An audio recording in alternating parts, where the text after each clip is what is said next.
आइए अब editors take में अनिल जी से समझते हैं आज के बाजार पर क्या है उनकी राय। पिछले 2 दिनों से जो लगातार बाजार में निचले स्तरों से रिकवरी आती दिख रही गैप से खुलने के बाद, उससे बाजारों में जोश तो मजबूत हुआ और कल बाजार मजबूती के साथ बंद हुए भी। और फिर देर रात अमेरिका में जो तेजी हुई, क्या कहने, लगभग 600 पॉइंट डाउ उछला। उसका फायदा सेंटिमेंट के तौर पर भारतीय बाजारों को मिलना स्वाभाविक था और भारतीय बाजारों ने दमदार शुरुआत की। लगभग 100 पॉइंट ऊपर निफ्टी पर खुलते हुए नजर आए और खुलते ही भारतीय बाजारों में सेंसेक्स ने नया रिकॉर्ड बनाया। पहली बार 53,000 के पार सेंसेक्स निकला आज के सेशन में और निफ्टी भी अपने पुराने रिकॉर्ड 15,901 से सिर्फ 6 पॉइंट दूर रहा, लगभग वहां पहुंचा। तो पहला हाफ बेहद दमदार रहा, लेकिन पिछले 2 दिनों की तरह हमेशा जो आपको देखने को मिलता है, जैसी ओपनिंग उसके विपरीत क्लोजिंग। 2 दिनों तक लगातार नीचे खुलने के बाद मजबूत क्लोजिंग और आज मजबूत खुलने के बाद नीचे की तरफ क्लोजिंग। तो दिन के अंत में आखिरी 1 घंटे में प्रॉफिट बुकिंग, मुनाफा वसूली हावी होती हुई दिखी और पूरे के पूरे गेंस गंवाकर बाजार एकदम फ्लैट बंद होते हुए दिखे। निफ्टी और सेंसेक्स में, बैंक निफ्टी लाल निशान में बंद होता हुआ नजर आया। लेकिन बाजार रेंज बाउंड है, तो जाहिर सी बात है दोनों तरफ ट्रेडिंग के मौके ट्रेडर्स को मिल रहे हैं। ऊपरी स्तरों पर प्रॉफिट बुकिंग आती दिख रही है तो निचले स्तरों पर खरीदारी भी। डाउ फ्यूचर सुस्त है, तो इसलिए अमेरिका में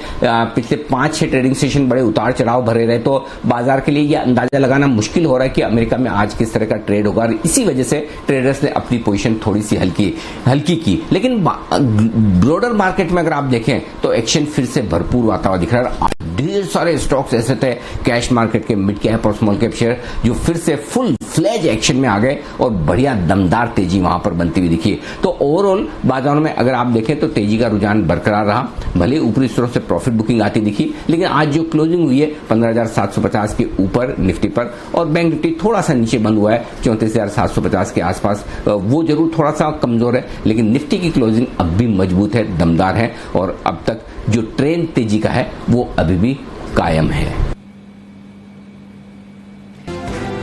अब अनिल जी से समझते हैं कल के बाजार पर क्या रखनी चाहिए आपको स्ट्रैटेजी और बाजार को अहम संकेत कहां से मिलेंगे।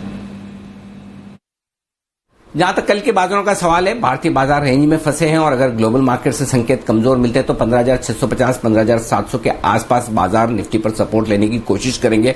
हमारे बाजारों के बंद होने के वक्त डाउ फ्यूचर्स 20-25 पॉइंट ही नीचे ट्रेड कर रहे थे, यानी कि कोई खास रुझान डाउ फ्यूचर्स से था नहीं। तो देखते हैं आज किस तरह का प्रदर्शन अमेरिकी बाजारों में रहता है। बॉन्ड यील्ड्स वहां पर थोड़े से बढ़कर आने लगे, तो हो सकता है अमेरिका में हल्की फुल्की प्रॉफिट बुकिंग आ भी जाए कल 600 पॉइंट के बड़े उछाल के बाद, तो कोई बड़ी बात नहीं। लेकिन देखते हैं भारतीय बाजारों पर कल जो ओपनिंग होगी 15,650, 15,700 तुरंत प्रभाव से सपोर्ट के तौर पर है। ऊपरी स्तरों पर 15,875, 15,900 हल्की रुकावट का लेवल है, जहां पर प्रॉफिट बुकिंग आपको आती हुई दिखती है। बैंक निफ्टी का जहां तक सवाल है 34,400, 34,600 की रेंज सपोर्ट के तौर पर कल भी काम करेगी और ऊपरी स्तरों पर वही 35,200 से 35,400 की रेंज है, जहां पर बैंक निफ्टी में आपको प्रॉफिट बुकिंग आते हुए हमेशा दिखती है और आज भी दिखी और कल भी वो लेवल पार करने में मुश्किल होगी। लेकिन ब्रॉडर मार्केट का एक्शन कल भी मजबूती का रहेगा। मिड कैप और स्मॉल कैप शेयरों में जो आज खरीदारी का दमदार रुझान बना है वो आगे भी जारी रहेगा। एक्शन कल मंथली एक्सपायरी के ठीक 1 दिन पहले का होगा, बुधवार है और गुरुवार को होने वाली मंथली एक्सपायरी।